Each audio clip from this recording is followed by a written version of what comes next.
السلام علیکم پیارے دوستو، زلفی نالج لینڈ ورلڈ میں خوش آمدید۔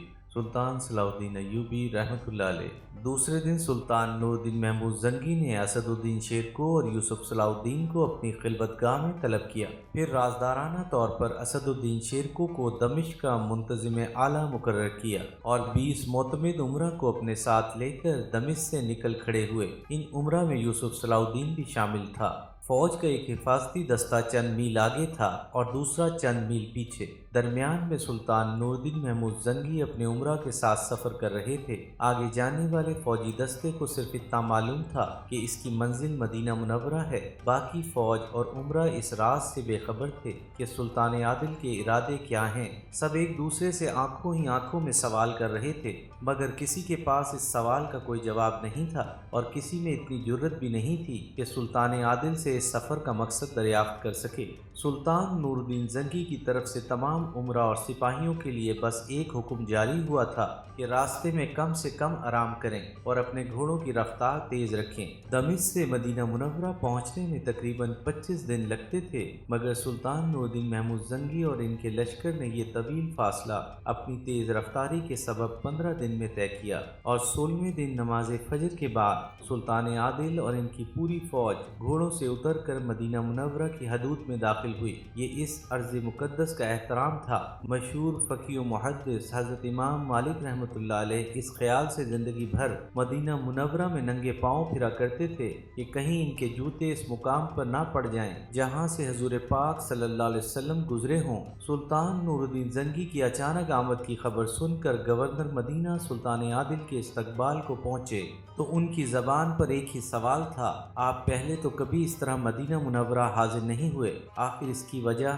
سلطان نور الدین محمود زنگی نے سرگوشی میں کچھ کہا جسے سن کر گورنر مدینہ حیرت زدہ رہ گئے۔ پھر سلطان عادل کے ہمراہ آئے ہوئے فوجی دستے اور مدینہ منورہ کے سپاہیوں نے مل کر پورے شہر کی ناکہ بندی کر دی۔ کسی کو گورنر کے حکم کے بغیر مدینے سے باہر جانے کی اجازت نہیں تھی۔ پھر سلطان نور الدین محمود زنگی نے گورنر مدینہ کی وساطت سے ایک طویل و عریض میدان کو عارضی طور پر کناتوں سے بند کرا دیا۔ تمام امراء اور گورنر مدینہ سلطان عادل کے اس پراسرار طرز عمل پر حیران تھے۔ ان تمام کاموں سے فارغ ہونے کے بعد سلطان نور الدین محمود زنگی نے گورنر مدینہ سے کہا، آپ اعلان کرا دیجئے کہ کل ہماری طرف سے تمام اہل مدینہ کی ضیافت ہے، سب لوگ ہمارے ساتھ کھانا کھائیں گے، اور اس کے ساتھ یہ تنبیہ بھی کرا دی جائے کہ جو شخص اس دعوت میں شریک نہیں ہوگا وہ سزا کا مستحق قرار پائے گا۔ تھوڑی دیر بعد گورنر مدینہ کے ہر کارے گلی گلی کوچے کوچے یہ اعلان کرنے لگے۔ بڑا عجیب اعلان تھا۔ تمام اہل مدینہ حیرت زدہ رہ گئے، مگر اس حیرت کے ساتھ انہیں مسرت بھی تھی کہ وہ سلطان نور الدین محمود زنگی جیسے نیک سیرت حکمراں کی دعوت میں شریک ہوں گے۔ پھر دوسرے دن جب طویل و عریض میدان مقامی باشندوں سے بھر گیا تو انتہائی پرتکلف اور لذیذ کھانوں سے مہمانوں کی توازہ کی گئی۔ اس دوران سلطان نور الدین محمود زنگی اپنے امراء، گورنر اور دوسرے افسران مدینہ کے ساتھ دروازے پر کھڑے ہو گئے۔ جو شخص کھانے سے فارغ ہو جاتا وہ اسی دروازے سے باہر آتا۔ سلطان عادل اس شخص کو بہت غور سے دیکھتے، پھر جانے کی اجازت دے دیتے۔ دروازے پر موجود تمام امراء اور مدینہ منورہ کے تمام چھوٹے بڑے سرکاری افسر حیران تھے کہ آخر سلطان نور الدین محمود زنگی کو کس کی تلاش ہے۔ پھر جب دعوت کا آخری مہمان بھی کھانا کھا کر چلا گیا تو سلطان عادل نے بڑی مایوسی سے اپنے سر کو جنبش دی، ان میں سے تو کوئی بھی نہیں۔ سلطان نور الدین محمود زنگی کے لہجے سے انتہائی اداسی چھلک رہی تھی اور وہ چہرے سے بہت زیادہ پریشان نظر آ رہے تھے۔ سلطان، آپ کسے ڈھونڈ رہے ہیں؟ گورنر مدینہ نے والی شام سے پوچھا۔ سلطان نور الدین محمود زنگی نے اپنے دل کی بات بتانے کے بجائے گورنر مدینہ سے سوال کیا، آپ سمجھتے ہیں کہ میری دعوت میں اس ارض مقدس کے تمام رہنے والے شریک ہوئے تھے؟ میرا تو یہی خیال ہے۔ گورنر مدینہ نے جواب دیا، اس قدر سخت احکام جاری کیے گئے تھے کہ کوئی شخص شریک محفل ہوئے بغیر نہیں رہ سکتا تھا۔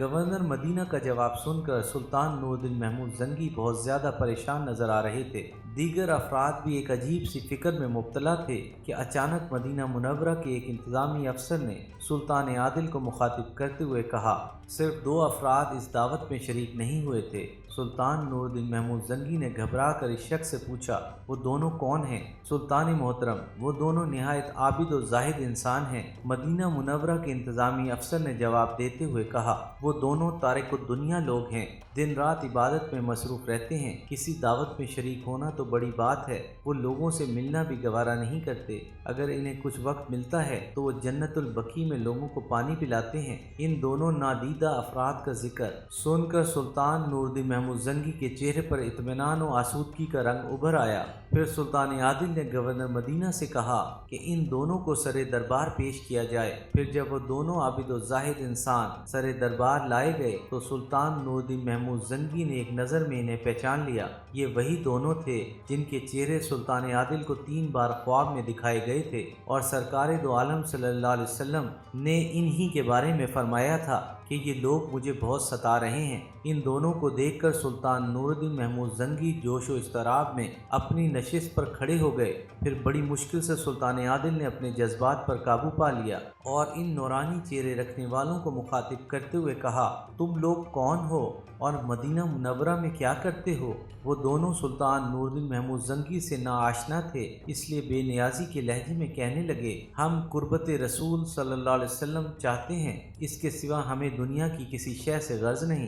سلطان نور الدین محمود زنگی ان دونوں کا انداز گفتگو دیکھ کر چونک اٹھے۔ پھر سلطان عادل نے سخت لہجے میں انہیں مخاطب کرتے ہوئے کہا، تم اپنے بیان کی وضاحت کرو، آخر کس طرح رسول پاک صلی اللہ علیہ وسلم کی قربت تلاش کرتے ہو؟ ان دونوں نے اسی بے نیازانہ لہجے میں جواب دیتے ہوئے کہا، ہم نے روضہ رسول صلی اللہ علیہ وسلم کے قریب کرائے پر مکان لے لیا ہے، اسی میں دن رات عبادت کرتے رہتے ہیں، یا پھر گنبد رسول صلی اللہ علیہ وسلم کی زیارت کرتے ہیں تاکہ قلب و نظر کو سکون حاصل ہو۔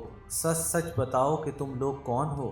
یکا سلطان نور الدین محمود زنگی کا لہجہ غضبناک ہو گیا تھا۔ کیا مسلمان کے علاوہ کوئی اور بھی روضہ رسول صلی اللہ علیہ وسلم کی قربت کا طلبگار ہو سکتا ہے؟ ان میں سے ایک نے بلند آواز میں کہا، جیسے وہ سلطان عادل پر اپنے زہد و تقوی کا روب ڈال رہا ہو، تمہاری ظاہری شکلیں تو اہل ایمان کی سی ہیں، مگر تم مجھے اندر سے مسلمان نظر نہیں آتے۔ سلطان نور الدین محمود زنگی کی آواز سے بدستور غصہ چھلک رہا تھا۔ ایک مسلمان کو زیب نہیں دیتا کہ وہ دوسرے مسلمان کے ایمان پر شک کرے۔ دوسرے شخص نے انتہائی ناگوار لہجے میں کہا، دلوں اور نیتوں کا حال تو صرف اللہ ہی جانتا ہے۔ سلطان نور الدین محمود زنگی نے پرجلال لہجے میں کہا، مگر میں نے ایسا کوئی مسلمان نہیں دیکھا کہ جو رسول پاک صلی اللہ علیہ وسلم کا نام لے اور ان کے اسم مقدس کے ساتھ صلی اللہ علیہ وسلم نہ کہے۔ اتنی طویل گفتگو میں تم نے ایک بار بھی سرکار دو عالم پر درود و سلام نہیں بھیجا، پھر تم کس طرح رسول پاک صلی اللہ علیہ وسلم کی قربت کے طلبگار ہو سکتے ہو؟ حق تعالیٰ میری بدگمانی کو معاف کرے، مگر مجھے تمہارے اہل ایمان ہونے پر شک ہے۔ یہ کہہ کر سلطان نور الدین محمود زنگی مسند سے اٹھے اور اپنے سپاہیوں کو حکم دیا، جب تک میں واپس نہ آ جاؤں ان دونوں کو اپنی تحویل میں رکھو اور سخت نگرانی کرو۔ پھر سلطان نور الدین محمود زنگی اپنے عمرہ، گورنر مدینہ اور دیگر مقامی افسروں کے ساتھ اس مکان پر پہنچے جہاں وہ دونوں عابد و زاہد انسان دن رات عبادت کیا کرتے تھے۔ یہ ایک چھوٹا سا مکان تھا جس میں موجود مختصر سا سامان مکینوں کی زاہدانہ زندگی کی گواہی دے رہا تھا۔ بظاہر وہاں کوئی قابل اعتراض شے نظر نہیں آ رہی تھی۔ سلطان نور الدین محمود زنگی ان دونوں کی طرف سے مطمئن نہیں تھے۔ سلطان عادل نے کمر سے اپنی تلوار کھولی اور تلوار سے مکان کے فرش کو زور زور سے ٹھوکنا شروع کیا۔ پھر ایک جگہ انہیں چٹائی کے نیچے فرش ہلتا ہوا محسوس ہوا۔ سلطان نور الدین محمود زنگی بہت تیزی سے جھکے اور چٹائی کو الٹ دیا۔ پھر سب کی آنکھوں کے سامنے ایک عجیب منظر تھا۔ چٹائی کے نیچے پتھر کی ایک چوڑی سل رکھی تھی۔ سلطان عادل نے اپنے عمرہ کو پتھر کی سل ہٹانے کا حکم دیا۔ جب وہ سل ہٹائی گئی تو ہر شخص حیرت زدہ رہ گیا۔ وہاں پتھر کے برابر ایک خلا موجود تھا جو کسی سرنگ کی نشاندہی کر رہا تھا۔ سلطان نور الدین محمود زنگی پر چند لمحوں کے لیے سکتہ سا طاری ہو گیا۔ پھر سلطان عادل نے ایک مشعل روشن کرنے کا حکم دیا۔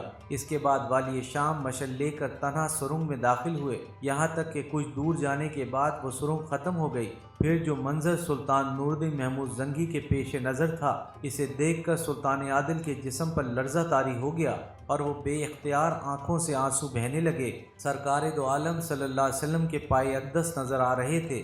سلطان عادل نے مضطرب ہو کر اپنے دونوں ہونٹ پائے اقدس پر رکھ دیے۔ وہ قدم جنہیں چومنے کے لیے صحابہ کرام رضوان اللہ تعالیٰ اجمعین بے چین رہتے تھے، آج وہ عظیم سعادت سلطان نور الدین محمود زنگی کے حصے میں آئی تھی۔